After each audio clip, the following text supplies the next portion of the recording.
Hello friends, good morning, Radhe Radhe. कैसे हो आप सब? आई होप सब अच्छे होंगे। मैं भी अच्छी हूँ। वेलकम है आपका मेरी एक और नई वीडियो में। तो देखिए, मेरे पास आया है इतना सारा काम। ये शादी का ऑर्डर है और मेरे पास इतना काम आता है। मैं आपको दिखाती हूँ हर वीडियो में, मैं आपको दिखाती हूँ मेरे पास कितना काम आता है। जो भी मेरे पास काम आता है मैं उसकी वीडियो ज़रूर दिखाती हूँ आपको बना के। और बहुत कपड़ों की तो मैं दिखा नहीं पाती हूँ क्योंकि वो थोड़े अर्जेंट बनते हैं और मुझे टाइम नहीं मिल पाता। आपको पता ही है, मेरी रेगुलर वीडियो नहीं डल पाती है, लॉन्ग वीडियो, और शॉर्ट भी बहुत कम डल पाती है। ये वीडियो ना डलने का क्या कारण है? यही कारण है कि मेरे पास काम ज़्यादा आता है, इसलिए मैं वीडियो नहीं बना पाती हूँ और ना ही एडिट कर पाती हूँ। तो वीडियो बनाने के लिए मुझे बहुत कम टाइम मिलता है। सारा टाइम मेरा सिलाई में ही जाता है। और देखिए, मैं अकेली ही काम सारा मैनेज करती हूँ, घर का भी, सिलाई का भी और यूट्यूब का भी। तो मुझे इतना टाइम नहीं मिल पाता है। मैं थोड़ी लाइव चला लेती हूँ काम करते ही करते, लेकिन उसमें इतना काम मेरा नहीं हो पाता, उसमें मेरा टाइम वेस्ट ही होता है। पर मैं क्या करूँ, मेरी वीडियो नहीं डल पाती है, तो इसी वजह से मैं थोड़ी लाइव चला लेती हूँ। उससे मेरा थोड़ा बहुत टाइम बढ़ जाएगा और मेरे थोड़े सब्सक्राइबर भी बढ़ जाएंगे। तो वीडियो तो मैं इतने अच्छे से नहीं बना पा रही हूँ, ना ही एडिट कर पा रही हूँ, क्योंकि मेरी वीडियो पर इतने अच्छे व्यूज़ नहीं आ रहे हैं, क्योंकि मेरा सारा ध्यान काम पर रहता है। वीडियो बनाने में इतना ध्यान नहीं रहता और ना ही मैं ज़्यादा फ़ोन चला पाती हूँ, क्योंकि टाइम ही नहीं मिलता है। घर संभालूँ या सिलाई संभालूँ, और सिलाई के लिए मुझे कोई काम वाला मिल नहीं रहा है जिसको मैं सिलाई का काम दे सकूँ। और मेरे कस्टमर मांगते भी वैसे मेरे हाथ का ही हैं, वो मना करते हैं बाहर वालों से सिलवाने के लिए। तो इसलिए मैं रखना भी नहीं पसंद करती। पर मैंने तुरपाई वाली तो लगा रखी हैं 5-6 साल से, पर वो तुरपाई के लिए भी बस कमी निकालते रहते हैं कि हमारी तुरपाई ख़राब हो गई है, ये है वो है, पता नहीं क्या क्या बात बताते हैं। उन्हें पता है ना कि मैं तुरपाई बाहर करवाती हूँ। अगर उन्हें ये पता नहीं होता कि मैं तुरपाई बाहर नहीं करवाती हूँ, तो वो मेरा कुछ भी काम हो मेरे हाथ का होना चाहिए। मैं कैसा भी करूँ उनको सब अच्छा लगता है। तो देखिए, एक ही कस्टमर का ऑर्डर है, 7-8 ब्लाउज हैं शादी के। तो ये मेरे पास आ गया था काम 15-20 दिन पहले ही, और अभी 15-20 दिन बाद मैं इसको दूंगी काम को। ये 15 दिन पहले का वीडियो है और 15 दिन बाद ही मैं इसको दूंगी। और मेरे पास इतना सारा काम आता है, क्यों आता है? और मैं जबकि टाइम पर भी नहीं दे पाती हूँ अपने कस्टमर का काम। तो इसका क्या कारण है? क्या ट्रिक फॉलो करती हूँ मैं, या मेरे पास यहाँ पर कोई सिलाई वाला नहीं है? देखिए, मैं शहर में रहती हूँ, शहर में घर घर में सिलाई करती हैं लेडीज़ें। यहाँ पर गाय भैंस का तो कोई काम होता नहीं है, घर में लेडीज़ें अपना काम ही करती हैं। देखिए, मेरी गली में घर घर में मशीन है, सिलाई मशीन, और घर घर में सब अपने कपड़े सिलती हैं। लेकिन ये मेरे पास काम बाहर से आता है, थोड़ा मेरी गली से बाहर आता है। गली के तो मेरी जिस गली में मैं रहती हूँ वह गली इतनी हाई फाई नहीं है, खुद ही बना लेती है लेडीज़ ज़्यादातर अपना कपड़ा। एक एक दूसरे से पूछ पूछ के, मेरे से भी आती है पूछने, मैं कटिंग वटिंग करके दे देती हूँ। पर मेरे पास इतना काम आता है बहुत ही ज़्यादा, लेकिन वो बाहर से आता है। शहर में रहती हूँ तो शहर कोई छोटा मोटा तो होता नहीं है, बहुत बड़ा शहर है। और बहुत बड़ा शहर है तो उन जो मेरे पास कस्टमर आते हैं वो अपने रिश्तेदारों के भी कपड़े लेके आते हैं, क्योंकि उन्हें मेरी सिलाई पसंद आती है। जब वो अपने कपड़े पहन कर घर से बाहर जाते हैं या अपने रिश्तेदारों के यहाँ जाते हैं तो उनको बहुत पसंद आते हैं, तो वो मेरे पास ही कपड़े सिलने के लिए भेज देते हैं। और उनके लिए तो मैं ज़्यादा टाइम मांगती हूँ, 2-2 महीने 3-3 महीने का टाइम मांगती हूँ। और वो दे भी देते हैं, क्योंकि उन्हें कपड़ा अच्छा सिलवाना है तो वो टाइम दे देते हैं। वो टाइम से ही कपड़ा लाते हैं अपना, और सिलवाने को भी ऐसे ही देते हैं मेरे पास। तो ये मैंने 2 सूट अफगानी सलवार वाले बनाए हैं। ये एक टीचर के कपड़े हैं, ये टीचर है, ये स्कूल में पढ़ाती हैं। तो ये मेरे पास बहुत कपड़े सिलवाती हैं, क्योंकि टीचरों को बहुत अच्छे अच्छे कपड़े चाहिए पहनने के लिए। हर दिन, हर हफ्ते उनके स्कूल में कुछ ना कुछ नया होता ही रहता है। तो हर हफ्ते में ये देखिए उन्हें एक नई ड्रेस ज़रूर बनवानी पड़ती है। और यहाँ का प्राइवेट स्कूल जो है उनमें ऐसा सब कुछ होता रहता है, कुछ ना कुछ प्रोग्राम होते रहते हैं, तो नए नए कपड़े वो सिलवाती रहती हैं, तो मैं उनके बनाती रहती हूँ। और देखिए, ये गरम सूट भी आने लगे हैं मेरे पास सिलाई के लिए। तो ये एक ही कस्टमर के हैं, उनकी एक साड़ी भी है जो मैंने अभी दिखाई थी आपको, वो अर्जेंट देनी है मुझे।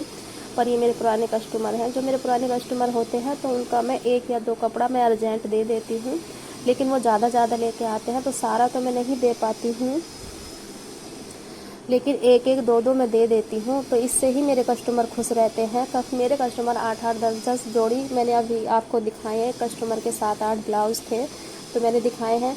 तो मैं ऐसे ही एक एक दो दो करके दे देती हूँ, सारा एक साथ नहीं दे पाती हूँ क्योंकि टाइम लगता है। और देखिए ये इतने सारे कपड़े मैंने बनाए हैं अपने कस्टमरों के। ये मेरे एक एक कस्टमर के 8-8 10-10 जोड़ी कपड़े होते हैं और वो इकट्ठे ही डाल जाते हैं। उन्हें पता है कि मैं टाइम से कपड़ा नहीं दे पाती हूँ, तो वो एक एक दो दो जब जब जब उन्हें ज़रूरत होती है तब तब वो मेरे पास फ़ोन कर देते हैं और मैं एक एक दो दो उनका बनाती रहती हूँ। और मैंने साड़ी में से बनाया है इतना सुंदर सूट, ये अभी आप देखना। तो देखिए ये मेरे एक ही कस्टमर के ब्लाउज हैं और ये कब के आए हुए हैं आप सोच भी नहीं सकते। ये करवा चौथ से पहले आए हुए हैं और ये करवा चौथ पर जाने थे। ये 4-5 साड़ी थी उनकी, तो उन्होंने एक ब्लाउज मंगाया था बस करवा चौथ पे, तो मैं एक ही दे पाई थी और उनके बाकी के मैंने ये बाद में सिले हैं। और ये है एक टीचर की साड़ी, ये भी टीचर की साड़ी है। ये एक ब्लाउज टीचर का है और वो साड़ी है जो मेरे पास पड़ी है ये वाली। तो ये सिंपल सी साड़ी एक टीचर की है, तो ये मुझे अर्जेंट करनी पड़ेगी। जो टीचरों के काम होते हैं, टीचर के जिनको अर्जेंट कपड़ा चाहिए उनका मैं एक दो कपड़ा अर्जेंट बना के दे देती हूँ। ऐसा नहीं है कि मैं नहीं देती हूँ, अगर मैं नहीं देती तो मेरे पास इतना काम कैसे आता। तो देखिए ये मैंने साड़ी में से बनाया है इतना सुंदर सूट, और अभी एक और बनाना है। ये आप सोच भी नहीं सकते कब का आया हुआ है। ये अप्रैल का आया हुआ सूट था। एक साड़ी आई हुई थी तो इसमें से मुझे सूट बनाना था और बाजू में डिज़ाइन डालना था, लेकिन मैंने नहीं डाला। मेरे पास इतना टाइम नहीं होता कि मैं डिज़ाइन में टाइम वेस्ट करूं, और फिर कस्टमर थोड़ा पैसे में भी परेशान करते हैं, तो मैं डिज़ाइन डालना बहुत कम पसंद करती हूँ। मैं पहले ही बोल देती हूँ टाइम ज़्यादा लगेगा, अगर आपको डलवाना है तो पैसा देना पड़ेगा पूरा।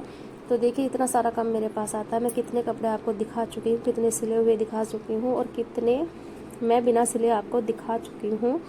तो काम तो मेरे पास बहुत ज़्यादा आता है। और ये मैं करूँगी प्रिंसेस कट ब्लाउज की कटिंग, और ये स्लीवलेस है। ये एक लड़की का है, फेयरवेल पार्टी में वो लड़की पहनेंगी। मेरे रेगुलर कस्टमर के ही ये कपड़े हैं, तो इसको तो मैं दे दूँगी। मैं ऐसे ही कर करके अपने कस्टमर का काम एडजस्ट करती हूँ, थोड़ा थोड़ा देती रहती हूँ, इकट्ठा मैं नहीं देती हूँ। और आजकल लोग बहुत ज़्यादा ही कपड़े बनवाते हैं, एक दो तो कोई लेके ही नहीं आता। 8-8 10-10 जोड़ी मेरे कस्टमर कपड़ा लेके आते हैं, तो वो एक एक दो दो मांगते रहते हैं, तो मैं ऐसे ही उनको रेडी करके देती रहती हूँ। तो इसलिए इस वजह से मेरे पास काम ज़्यादा आता है और मेरे कस्टमरों को मेरा काम पसंद आता है बहुत ही ज़्यादा, इसीलिए वो मेरे से मुझे टाइम दे देते हैं। नहीं तो मेरी यहाँ पर सिलाई वालों की कमी नहीं है। हर गली में लेडीज़ कपड़े सिलती है और टेलरों की भी 2-4 शॉप हैं, 2-4 ही शॉप हैं, लेकिन ज़्यादा नहीं है, 2-4 हैं। उन पर भी बहुत भीड़ रहती है क्योंकि शहर है, शहर काफ़ी बड़ा है। और देखिए मेरे कस्टमर मुझे पैसा भी सही देकर जाते हैं, पैसे में भी ये नहीं है कि मुझे पैसे में परेशान करते हैं, और ना ही मैं उन्हें परेशान करती हूँ, ना ही वो मुझे करते हैं। हाँ बस मैंने ये बोल रखा है कि मैं इकट्ठा एक ऑर्डर एक कस्टमर का नहीं दे पाऊँगी, क्योंकि मेरे पास बहुत सारे कस्टमर हैं और वो रेगुलर हैं, तो सबके कपड़े आते रहते हैं, तो मैं थोड़े थोड़े करके देती रहती हूँ। तो वो बोलते भी हैं सारे दूर दूर के ही हैं, तो सारे फ़ोन करके ही आते हैं, तो मैं उनको बोल देती हूँ कि आप जब भी कपड़ा लेने आओ तो फ़ोन कर लो और तब आना, बिना फ़ोन के आप बिल्कुल भी मत आना, क्योंकि मैं टाइम से कपड़ा नहीं दे पाती हूँ, फिर आप आके परेशान होंगे। और फिर वैसे तो मुझे पता होता है, मैं टाइम दे देती हूँ जिसको जब चाहिए होता है, तो मैं याद रखती हूँ और उसी हिसाब से सारे कस्टमरों का मैं काम करती हूँ। तो ये एक कस्टमर के कपड़े थे, उनके 2 गरम सूट थे और ये साड़ी थी, तो साड़ी उनकी भाभी जी की थी और वो फेयरवेल पार्टी में पहनेंगी। तो साड़ी तो मैं पहले ही कर दूँगी, 2 दिन का ही टाइम दिया है साड़ी के लिए तो, लेकिन सूट में मैंने 8-10 दिन का टाइम उनसे मांगा है। तो ऐसे ही मैं अपना काम सारा एडजस्ट करती हूँ और काम मेरे पास इसीलिए ज़्यादा आता है क्योंकि उनको मेरा काम बहुत ही अच्छा लगता है।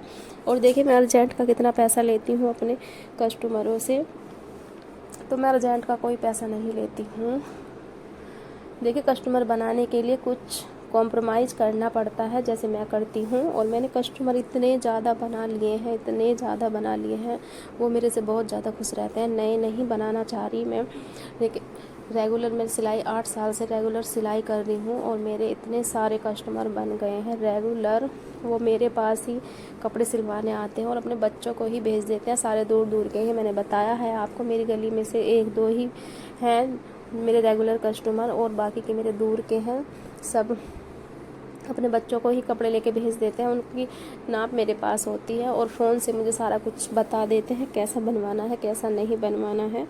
तो सारे मेरे रेगुलर ही कस्टमर हैं, तो मैं उनसे कोई अर्जेंट का पैसा नहीं लेती हूँ, क्योंकि मैं भी लेट कर देती हूँ कपड़ा। ये नहीं है कि मैं भी टाइम से उनका कपड़ा दे पाती हूँ, कभी कभी मैं भी नहीं दे पाती हूँ। मैं भी कोई अर्जेंट, कोई उनका ज़रूरत का कपड़ा नहीं होता है, जैसे कोई 8-10 कपड़े सिलवा रहा है और कोई शादी में जा रहा है तो शादी वाला तो मैं दे देती हूँ, लेकिन जो डेली वेज वाले कपड़े होते हैं उनमें मैं थोड़ा टाइम उनसे ले लेती हूँ।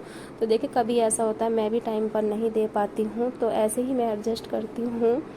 तो उनसे मैं 1 रुपया भी अर्जेंट का नहीं लेती हूँ, एक्स्ट्रा चार्ज जो मेरी सिलाई है वही लेती हूँ।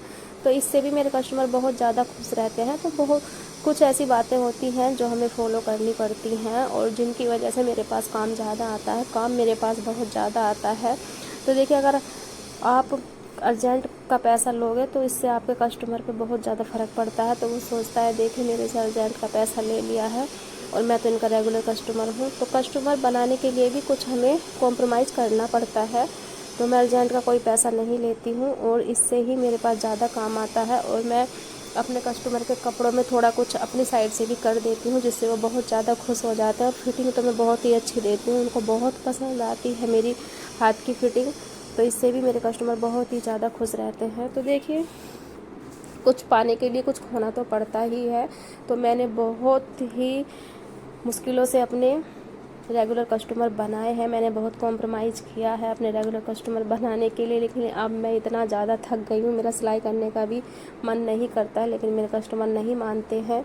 पर मैं क्या करूँ, मुझे करना पड़ता है। फिर मैं सोचती हूँ थोड़ा थोड़ा करके कर लूँगी, पूरा दिन कर